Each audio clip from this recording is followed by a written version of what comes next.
एक समय की बात है, हरियापुर नाम के गांव में लखन नाम का एक किसान पत्नी सुमित्रा और अपनी बूढ़ी माँ के साथ रहा करता था। लखन की एक छोटी सी बेटी थी जिसका नाम राधा था। लखन के घर का गुजारा बहुत मुश्किल से हो पाता था।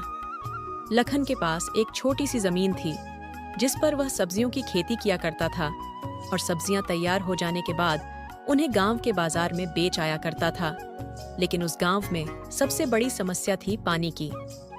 लखन को पानी के लिए गांव के जमींदार पर निर्भर रहना पड़ता था, क्योंकि लखन के पास अपना कोई कुआं नहीं था। वह अपने खेतों की सिंचाई जमींदार के कुएं के पानी से किया करता था।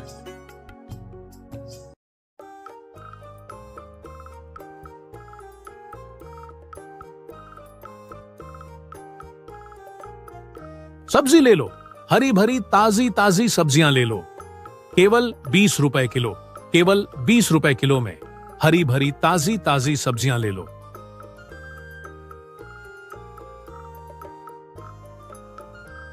अरे लखन बेटा, कैसे हो? घर में सब ठीक तो है ना? और राधा बिटिया कैसी है? काका, मैं ठीक हूं।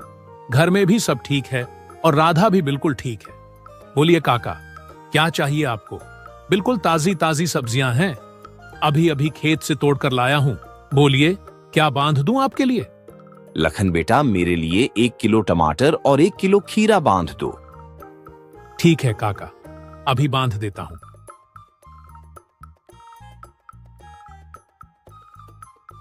अच्छा लखन बेटा, मैं चलता हूं, ध्यान रखना अपना। ठीक है काका, आप भी अपना ध्यान रखना और काकी को मेरा नमस्ते कहना।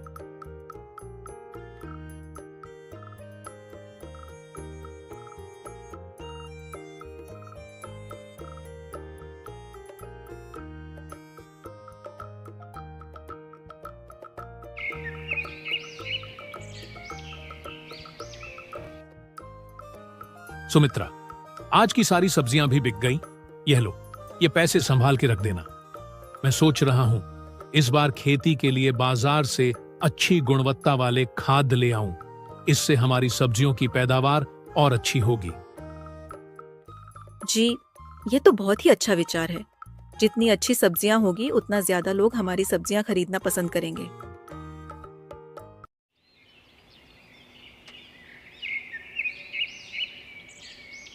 एक दिन लखन अपने खेतों में काम कर रहा था। तभी वहां पर जमींदार दयानंद आता है और लखन से कहता है, लाखन भाई कैसे हो? खेतों का काम कैसा चल रहा है? मैं ठीक हूं दयानंद जी, और खेतों का काम भी ठीक चल रहा है। मैं यह कह रहा था लखन भाई कि मैं तुम्हें बहुत सालों से अपने कुएं से पानी दे रहा हूं, पर इस साल मैं तुम्हें अपने कुएं से पानी नहीं दे पाऊंगा। पर क्यों दयानंद जी, मुझसे कोई भूल हुई है क्या? नहीं लखन भाई, वह बात नहीं है। दरअसल तुम्हें तो पता ही है ना कि इस साल कितनी गर्मी बढ़ी है। इस साल की गर्मी ने तो सारे साल का रिकॉर्ड ही तोड़ दिया है। मेरे कुएं का पानी दिन प्रतिदिन सूखते जा रहा है, और अगर ऐसे में मैं तुम्हें भी पानी देता रहा तो आगे आने वाले दिनों में मेरे खुद के लिए भी पानी नहीं बचेगा। इसीलिए मैं अब तुम्हें पानी नहीं दे पाऊंगा, तुम अपना देख लेना। आप मेरे साथ ऐसा क्यों कर रहे हैं दयानंद जी? ऐसा मत करिए। भला मैं कहां से पानी लाऊंगा? इतने सालों से तो मैं आपसे ही पानी ले रहा हूं, और अगर आपने अब पानी देना बंद कर दिया तो बिना पानी के मेरे खेतों की सारी सब्जियां सूख जाएगी। दयानंद जी, ऐसा मत कीजिए। देखो लखन, मैं भी मजबूर हूं। इस गर्मी ने सबकी हालत खराब कर दी है।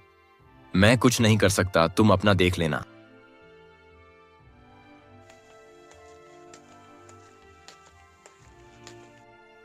ये सुनकर लखन मन ही मन बहुत दुखी हो जाता है और घर जाकर सारी बात अपनी पत्नी को बताता है। ये क्या हो गया भाग्यवान? अब यह कौन सी नई विपदा आ पड़ी है? अब हमारे घर का गुजारा कैसे होगा? बिना पानी के हमारे खेतों की सिंचाई कैसी होगी? हे प्रभु, आप तो सब देख रहे हैं ना। अब आप ही कुछ हमारी मदद करो प्रभु, हम बड़ी दुविधा में हैं। लखन जी, आप चिंता मत कीजिए।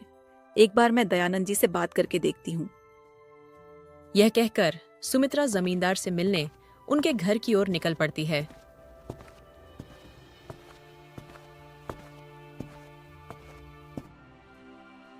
दयानंद जी, ओ दयानंद जी, घर में हो कि नहीं? अरे कौन है भाई, रुको आता हूं आता हूं। अरे सुमित्रा तुम हो, कहो मेरे घर कैसे आना हुआ? दयानंद जी, मुझे लखन जी ने बताया कि आपने हमें कुएं का पानी देने से मना कर दिया है। सुमित्रा बहन, यह बात सच है कि मैंने लखन को अपने कुएं का पानी लेने के लिए मना कर दिया है, और इसकी वजह भी तुम्हें लखन ने बता ही दी होगी। पर दयानंद जी, आप यह तो सोचिए ना कि हम इतने सालों से आप ही के कुएं के पानी से अपने खेतों की सिंचाई कर रहे हैं। हमारे पास कोई दूसरा साधन भी नहीं है। ऐसे में हम पानी कहाँ से लाएंगे और अपने खेतों की सिंचाई कैसे करेंगे? देखो सुमित्रा बहन, मैंने इतने सालों तक तुम्हें अपने कुएं का पानी दिया है और मैंने तुम्हें कभी भी पानी लेने से मना नहीं किया। लेकिन इस बार बहुत भारी गर्मी पड़ी है, मेरे कुएं का पानी सूख कर बिल्कुल कम हो गया है। अगर मैं तुम्हें अपने कुएं का पानी देता रहूंगा तो इस गर्मी में मुझे पानी की बहुत परेशानी होगी। सुमित्रा जमींदार दयानंद को कुएं का पानी देने के लिए बहुत मनाने की कोशिश करती है, मगर जमींदार नहीं मानता है और सुमित्रा दुखी होकर थक हार अपने घर की ओर निकल पड़ती है।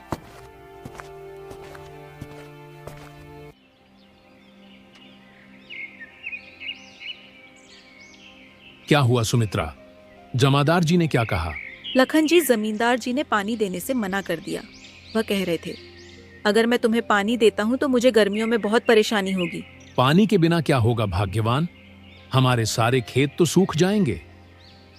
दोनों पति पत्नी इस बात से बहुत दुखी थे। लखन को तो आज रात बिल्कुल नींद ही नहीं आ रही थी। वह बस अपने खेतों के बारे में ही सोच रहा था। सोचते सोचते लखन को एक विचार आता है। हमारे पास इतने पैसे तो नहीं है कि हम मजदूर से कुआं खुदवा सके, लेकिन मैं सोच रहा हूं अगर कुआं खोदने का काम मैं अकेले ही शुरू कर दूं तो? हाँ, यही ठीक रहेगा। अरे सुमित्रा, सुनती हो? क्या हुआ लखन जी, आप सोए नहीं अभी तक? सुमित्रा, मुझे एक विचार आया है। क्यों ना हम खुद से अपना कुआं खोदें? जी, विचार तो आपका बहुत अच्छा है, लेकिन अगर हम दोनों ही कुआं खोदेंगे तो इसमें हमें काफी दिन लग जाएंगे। हाँ सुमित्रा, वह तो है, लेकिन और कोई रास्ता भी तो नहीं है, और हमारे पास इतने पैसे भी नहीं है कि हम मजदूर से कुआं खुदवा सके। आप ठीक कहते हैं लखन जी, हम कल से ही कुआं खोदने के काम में जुट जाएंगे। चलिए, अभी आप सो जाइए।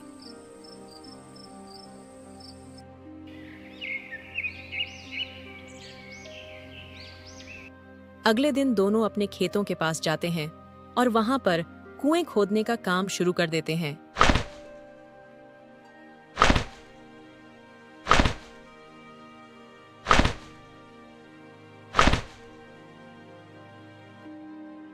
लखन जी, इस बार तो बहुत ज्यादा गर्मी पड़ी है। इतनी गर्मी में तो बहुत बुरा हाल हो रहा है। बार बार प्यास लग रही है। हाँ सुमित्रा, पर हमें धैर्य से काम लेना होगा। माना कि इस साल गर्मी बहुत ज्यादा है, लेकिन हमारे पास बस एक यही रास्ता है। इतना कहकर दोनों फिर से कड़कती धूप में कुएं खोदने का काम शुरू कर देते हैं। 15 दिन की कड़ी मेहनत के बाद आखिरकार कुआं तैयार हो जाता है। लेकिन इस बार इतनी कड़ी गर्मी पड़ी थी कि इतनी गहराई तक कुआं खोदने के बाद भी कुएं में एक बूंद पानी नहीं था। ये देख लखन और सुमित्रा बहुत निराश हो जाते हैं। निराश मन से दोनों घर आ जाते हैं और अपनी आंगन के पेड़ की छांव में बैठकर आराम करते हैं। हे भाग्यवान, इतनी मेहनत करने के बाद भी एक बूंद पानी नसीब नहीं हुआ। हाय रे गर्मी, अब तो घर में भी पानी नहीं बचा है। बहुत मुश्किल से 2 घड़े संभाल कर रखे थे, वह भी खर्च हो गए। सुमित्रा, बहुत प्यास लगी है। अंदर जाकर देखो, क्या घड़े में थोड़ा सा पानी है? हाँ ठीक है, अभी देखती हूँ।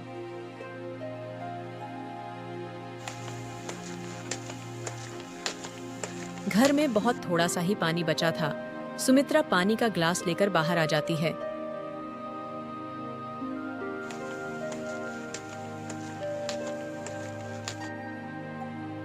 बेटा, क्या थोड़ा सा पानी मिलेगा?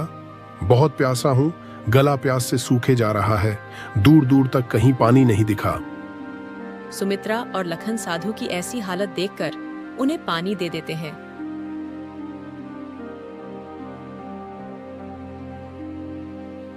मुझे माफ करना बाबा, हम गरीबों के पास इतना भी नहीं है कि पानी के साथ आपको कुछ मीठा दे दे। बस एक यही पानी है, आप इसे पीकर अपनी प्यास बुझा लीजिए। बेटा, मेरे लिए बस यही पर्याप्त है। प्यासे गले को किसी मिठास की नहीं बल्कि बस पानी की ही जरूरत होती है। धन्यवाद बेटा, मैं बहुत देर से प्यासा था। दूर दूर तक कहीं पानी नहीं दिखा। ऐसा लग रहा था बिना पानी पिए अभी चक्कर खाकर गिर जाऊंगा। लेकिन भला हो तुम्हारा, जो मुझे तुम दिखे। बाबा, आप तनिक यहाँ छांव में बैठकर विश्राम कर लीजिए, आपको अच्छा लगेगा। नहीं बेटा, अभी मुझे बहुत जरूरी काम के लिए जाना है, मैं रुक नहीं सकता। लेकिन हाँ, मैं तुम्हें एक चीज देना चाहता हूँ। यह मटकी, ये बहुत पुरानी मटकी है जो काफी सालों से मैं संभाल कर रखी थी। मैंने सोचा अब बुढ़ापे में इसे क्या लेकर दर दर भटकता फिरूंगा। कोई भला इंसान दिखेगा तो उसे दे दूंगा। लगता है अब इस मटकी के लिए सही मालिक मिल गया है। यह लो, इस मटकी को तुम अपने पास रखना। और हाँ, इसे साधारण मटकी समझने की भूल मत करना। इस मटकी में तुम कोई भी ऐसी चीज डाल सकते हो जिसकी तुम्हें सबसे ज्यादा जरूरत है। अच्छा बेटा, तो मैं अब चलता हूं। इतना कहकर साधु वहां से चले जाते हैं। सुमित्रा बाबा ने कहा, इस मटकी में वही चीज डालना जिसकी तुम्हें जरूरत है। अभी तो हमें पानी की जरूरत है, लेकिन इस मटकी में डालने के लिए हमारे पास पानी नहीं बचा है। रुकिए, मैं देखती हूँ। इस ग्लास में थोड़ा बूंद पानी का बच्चा है, क्यों ना यही डालकर देखा जाए। सुमित्रा ग्लास में पड़े पानी की कुछ बूंदें घड़े में डालती है और देखते ही देखते घड़ा पूरी तरह पानी से भर जाता है। यह देखकर सुमित्रा और लखन आश्चर्यचकित हो जाते हैं। देखिए लखन जी, यह तो एक जादुई घड़ा है। देखिए इसमें कितना सारा पानी है। हाँ सुमित्रा, यह सब प्रभु की ही कृपा है। आपका बहुत बहुत धन्यवाद प्रभु। इस संकट की घड़ी में आप हमारे द्वार पर आए और हमारी मदद की।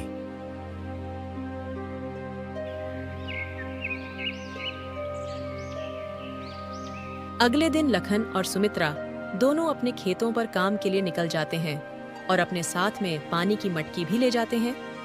सुमित्रा पानी की मटकी को कुएं के ऊपर रख देती है और दोनों अपने काम में लग जाते हैं।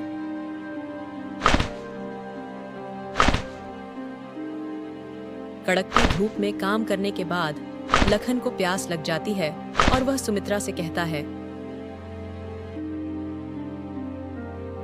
सुमित्रा, जरा मटकी में से थोड़ा पानी तो लाना, बहुत प्यास लगी है। ठीक है जी, अभी लाई। सुमित्रा मटकी में से पानी निकालती है। गिलास में से पानी की कुछ बूंदें कुएं में गिर जाती हैं और देखते ही देखते कुआं लबालब पानी से भर जाता है। यह देखकर सुमित्रा बहुत आश्चर्य में होती है और वह लखन को बुलाती है। अजय सुनिए, देखिए इधर यह क्या हुआ। अरे भाग्यवान, क्या हुआ है? आइए ना, देखिए ये कैसा चमत्कार है। हाँ भाग्यवान, आता हूँ। लखन जब कुएं के पास देखता है तो कुआं लबालब पानी से भरा था।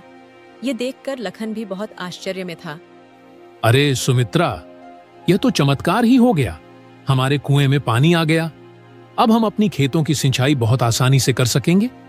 लेकिन सुमित्रा, मुझे लगता है इस खुशखबरी को हमें पूरे गांव में बांटना चाहिए, क्योंकि इस साल भारी गर्मी पड़ी है। लोग भी गर्मी से बहुत परेशान हैं और खासकर इस गर्मी में पानी से। मुझे लगता है हमें लोगों को बताना चाहिए और उनकी पानी की जरूरत को पूरा करना चाहिए। हाँ, और अब इस गर्मी में हमें पानी की समस्या भी नहीं होगी। हाँ जी, आप बिल्कुल सही सोच रहे हैं। लखन अपनी कुएं की बात पूरे गांव वालों को बताता है। मेरे प्यारे मित्रों और भाइयों, मैं जानता हूं कि हमारे गांव में इस बार बहुत पानी की समस्या हो गई है। बहुत ज्यादा गर्मी पड़ने की वजह से कुओं पानी सूख गया है। इस समस्या का समाधान मैंने ढूंढ निकाला है। मैंने एक कुआं खोदा है और उसमें बहुत सारा पानी है और मैं चाहता हूं कि मेरे साथ साथ आप गांव वासी भी उसे पानी का इस्तेमाल करें। अरे लखन भाई, आपका बहुत बहुत धन्यवाद। हम काफी दिनों से पानी से परेशान थे। हमारे भी कुएं सूख गए हैं। लखन भैया, मैं भी पानी के लिए कई दिनों से परेशान थी। आपने इस समस्या का हल निकाला है। भगवान आपका हमेशा भला करेगा। धीरे धीरे गर्मी बहुत बढ़ती जा रही थी। गांव के सारे कुएं सूखे जा रहे थे।